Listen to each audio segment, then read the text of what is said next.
You're welcome to the midweek edition of the Situation Room Live on Milan 98.3 FM, the sound of Lagos. Well, I want to trust that this has been going well, depending on what part of Lagos or depending on what part of the world you're actually listening to me today. This is the political show that gets us into the conversation in respect to how the government leads the country, how the people that we've entrusted with our mandates, how they help us to administer quality leadership across board, from the federal to the states, the local government to the world.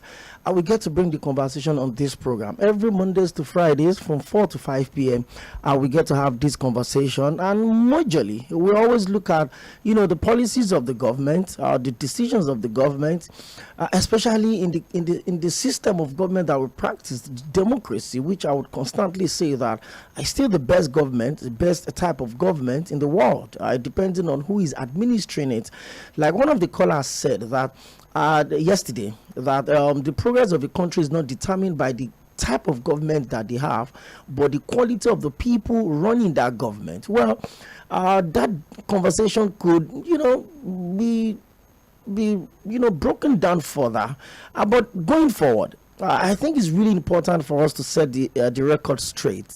And I would say it. I got a few messages after the show yesterday in respect to what I said, that the worst form of democracy is still better, way better than the best type of military government. Well, I mean, for some of us that probably didn't even get to experience the military as such, but we read stories. We've been able to look over the last few years and look at the people that have put their life, the blood on the line for the democracy that we enjoy right now as a people.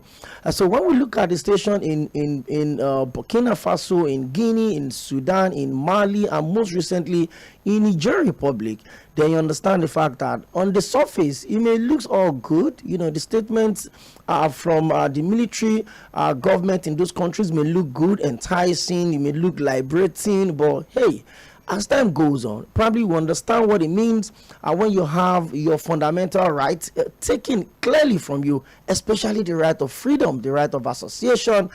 It's a bad place to be as a nation. And I really hope that the leadership of ECOWAS under the chairmanship of the Nigerian president, President Bola Ahmed Tinubu, will do the right thing in trying to make sure that the right ways, like I would always say, no matter how diplomatic you want to be, there is never an end to dialogue. Conversations must constantly be made, and it must be done in the most sincere way possible. That's exactly what we hold on to in this part of the world. Well, I'm a strong believer of democracy, by the way, and I've always said that we can get it right if we choose to actually do the right thing.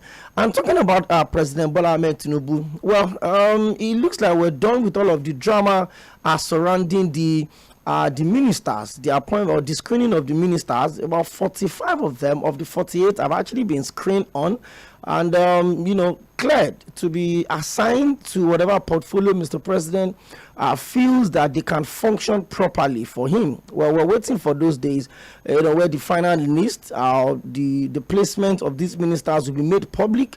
And one of the things that many people have asked, especially when Mr. President first released the 27 names that was released initially, was perhaps, it could have made it way easier for Nigerians to, screen and scrutinize these individuals if their portfolios were attached to their name while they were being presented on the floor of the Senate. That one is going to guide, the people in respect to how they will be screened, the right questions to be asked. But we've moved past that. I hope that, President Bola Ahmed Tinubu would probably in his next cabinet or whatever he wants to do next, just do the right thing. Well, now the question is this: how important is getting the agenda right in respect to putting the right people at the right places? We've seen a lot of situations where, appointed ministers would come out and say, "Well, this particular ministry I was thrown into, I didn't have so much knowledge about it. It was when I got in there that I started learning on the job." I mean, it's not new. We've heard that over and over again. We've seen ministers coming out and say, "I'm actually surprised that I was brought to, this particular ministry." But ordinarily, you would think that the most honorable thing to do was to walk away, to resign, not because you didn't want to serve, but you feel as you probably won't function as much as you would love to, because you're not familiar with where you're actually being sent to function as a minister.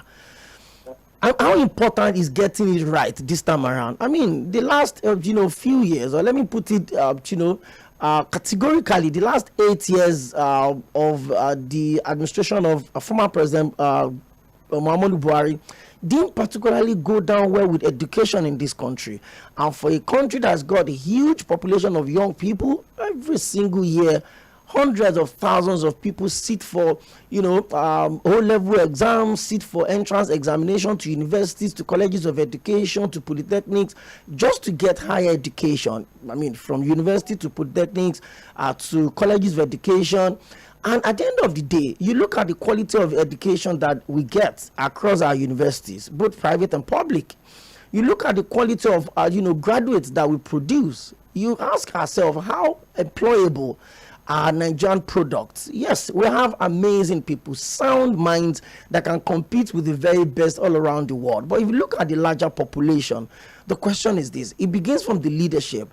Adamu, the immediate past Minister of Education, probably didn't even cover himself in so much glory as you would expect, and he was there for so long. And under his administration, the Nigeria witnessed about the longest, ASU strike that we've had in a very long time. Almost 9 months. Nigerian students were at home from 14th of February 2021 to September 2022. I mean, that's crazy. So the question is this: how important is fixing the right people at the right places? Now, this conversation will begin a series where we'll try to, as quick as we can, touch the vital ministries in this country. I mean, every ministry is important, but you look at the Ministry of Education, the Ministry of Justice, the Ministry of Finance, the Ministry of Works and Housing and Transportation. We need to, get individuals that can help us explain how important it will be for President Bola Ahmed Tinubu to have the right person at the right place. And we're going to be starting with education today. And that's the simple truth. Because whether we like it or not, that's certainly going to form the bedrock of any society that wants to grow. You need to pay quality attention to education in your country. As such, I will be having the subdean of Faculty of Arts from Adekunle Ajasin University, Akungba is joining me live via phone. His name is Dr. Sunday Abraham Ogunode. He is the subdean of Faculty of Arts from Adekunle Ajasin University, Akungba Ondo State. Good executive of your local